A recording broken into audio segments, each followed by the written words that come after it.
Hello friends, welcome back to my channel Wanderlust Rendezvous. Today I am going to take you around some unique and interesting villages on the banks of Tonle Sap Lake.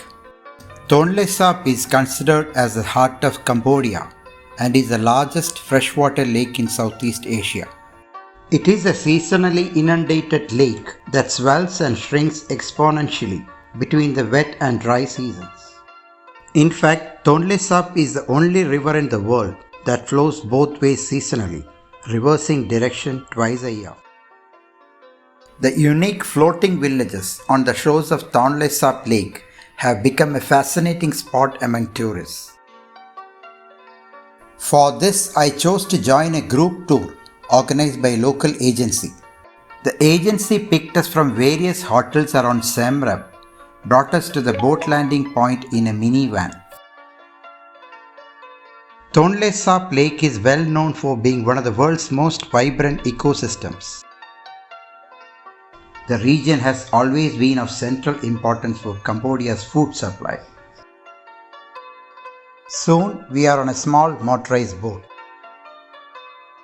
While the lake is always large, during the rainy season from May to October, it swells 6 to 7 times from its original size of approximately 2,600 square kilometers. Incredibly, the flow reverses depending on the time of the year. So when the dry season comes, it begins to drain back to its original size. Due to the fluctuating nature of the lake and the ever-expanding and decreasing shoreline, locals have learned to adapt. Their solution has been to designing in floating villages. The floating villages at Tonle Sap Lake have become something of an interest for tourists visiting Siem Reap.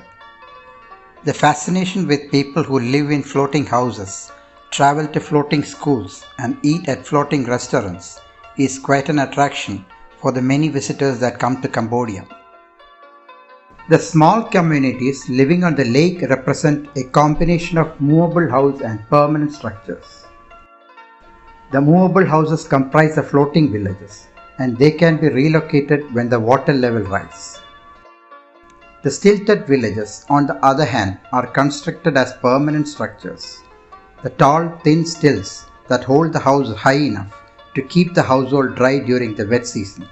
The exceptionally long ladders are made to reach the water when the water level is low. Excepting me and the girl sitting at the last, all others are from Russia. Maria told me that she's an Indonesian Catholic from Flores but lives in Yogyakarta, my favorite Indonesian city. She works with a leading travel company in Indonesia as its head of operation at Yogyakarta.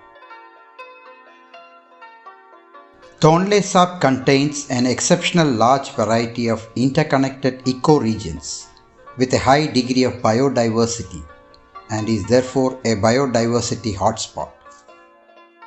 Several communities of people are living on the Tonle Sap Lake. There are 4 main villages that are accessible from Siem Reap. The villages are Chongknias, Mechre, Kampong Phluk and Kampong Kliang. Today we will be visiting 2 of them, Mechre and Kampong Phluk. We have already arrived at Mechre floating village. Compared to the other villages, Mechre is a lesser known tourist spot which has recently developed eco-tours. It also supports significant reptile populations, including formerly Siamese crocodiles, now hunted close to extinction, and probably the world's largest harvest of freshwater snakes. The annual fish catch from the lake is estimated at between about 18,000 to 250,000 tons. Tonle Sap hosts a number of small floating villages. Adapting completely to the nature of the environment they live in, locals spend most of their lives floating on the water. This is a floating school, and the entire school is on a floating platform.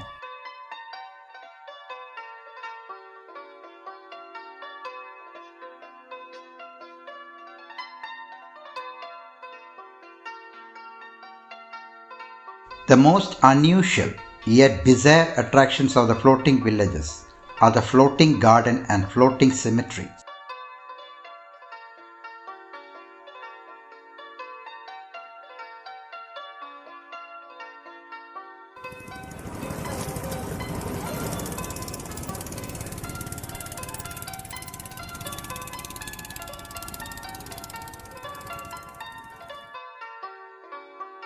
Mechre is surrounded by an immense forest which habitates more than 100 bird species, perfect for some nature photography. People in these floating villages wash, bathe, swim and fish in the river. Most of the houses here are 1 or 2 room dwellings with scant furniture. You will even find animals living under the floating houses.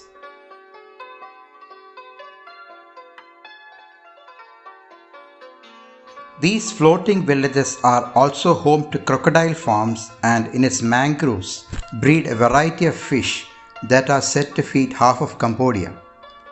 The front of floating houses is adorned with beautiful plants and verandas stocked up with firewood. This water is their primary source of life and food in their homes. The floating villages on the lake, mostly inhabited by groups of people who were neither Cambodian nor foreigners. The exact number of people living on and around Tonle Sap Lake is unknown. Considered settlers without legal status, they are made up of 3 ethnic groups: Vietnamese, Chams and Khmers. With more than 170 floating villages on Tonle Sap, most of the 80,000 people living here are considered non-immigrant foreigners. In the 70s, many Vietnamese living in Cambodia faced deportation after a change in regime. Stripped of all Cambodian identity documents, those who returned in the 80s could neither reclaim nor buy land. Their solution was to live in wooden homes floating on the lake. They subsist primarily on fishing and tourist dollars. They are the forgotten people or people without a homeland. Divided into several communities, these people have formed around 100 small villages floating on the Tonle Sap. Among the largest and most visited, there are 3 villages which offer an interesting insight into Asia's largest freshwater lake. From Mechre, we are now moving to Kampong Phluk. Welcome to Kampong Phluk, a community that heavily relies on the Tonle Sap's waters for survival. As one of the many floating villages that dot the edge of the huge lake, Kampong Phluk, which sits close to Siem Reap and is home to about 5,000 residents, is one of the many floating villages that are turning to tourism to make ends meet.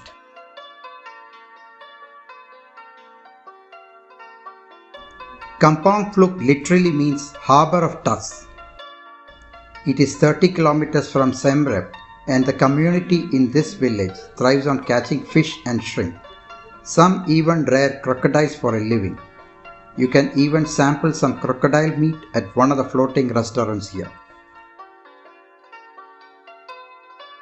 What you see now is the Kampong Phluk commune building.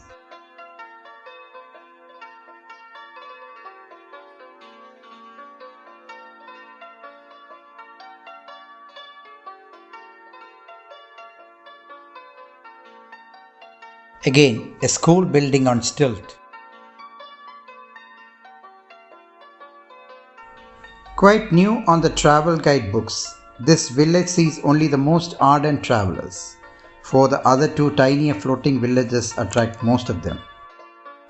An interesting thing to note about Kampong Phluk is the fact that it's not only actually floating, it's built over stilts. This rather large village is perched on stilts over the bed of Tonle Sap, a seasonal freshwater lake. Comprised of mainly fishing families, the villagers live on the rim of the lake in wooden stilted houses. During monsoon season, May to October, when 75% of Cambodia's rains falls and the Tonle Sap water rises by 10 meters, their houses seemingly float on the water. Even a church on stilts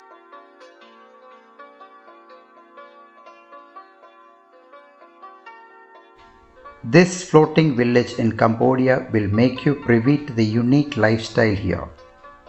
It's quite absorbing to watch the locals going on with daily chores, such as laundry, cooking, fishing, and much more, while still going up and down the swinging ladders.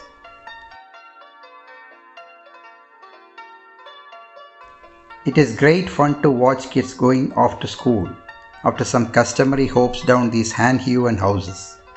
A regular boat tour of the village will let you get a close peek into the life that is strikingly different from daily grind. Slender wooden boats are the only way for the villagers to get around, sailing from their homes that sit on the water to floating schools, temples, shops, and community halls. Our boat will anchor here, and we will take a walk around this village. Kampong Phluk is considerably a bigger village than the others.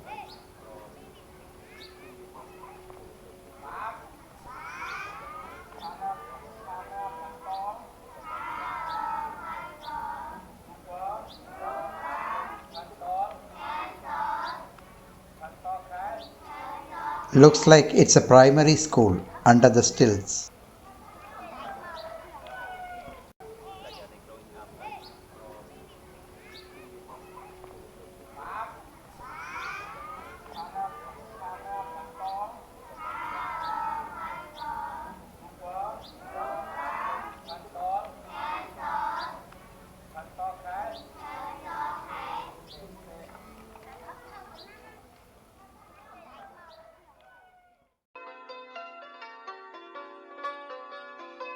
These are shrimps kept for drying under the sun.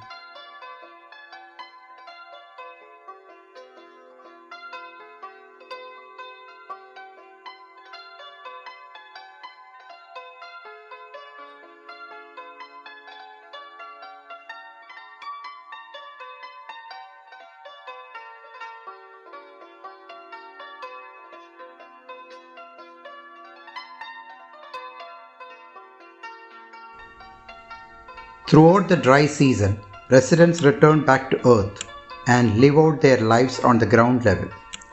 During this time, families huddle in the shaded space beneath their homes to prepare meals.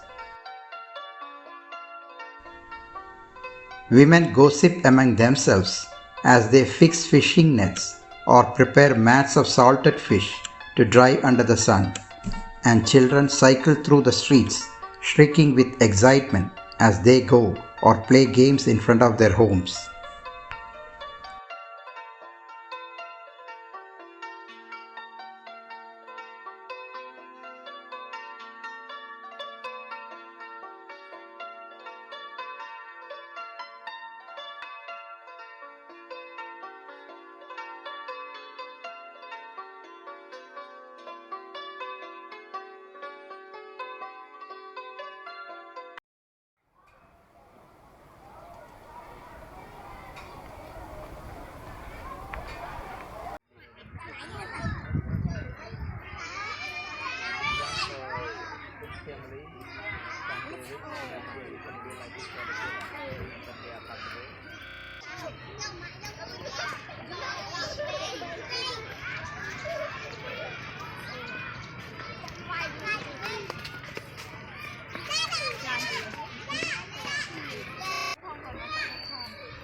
Maria is seen here playing with the school kids.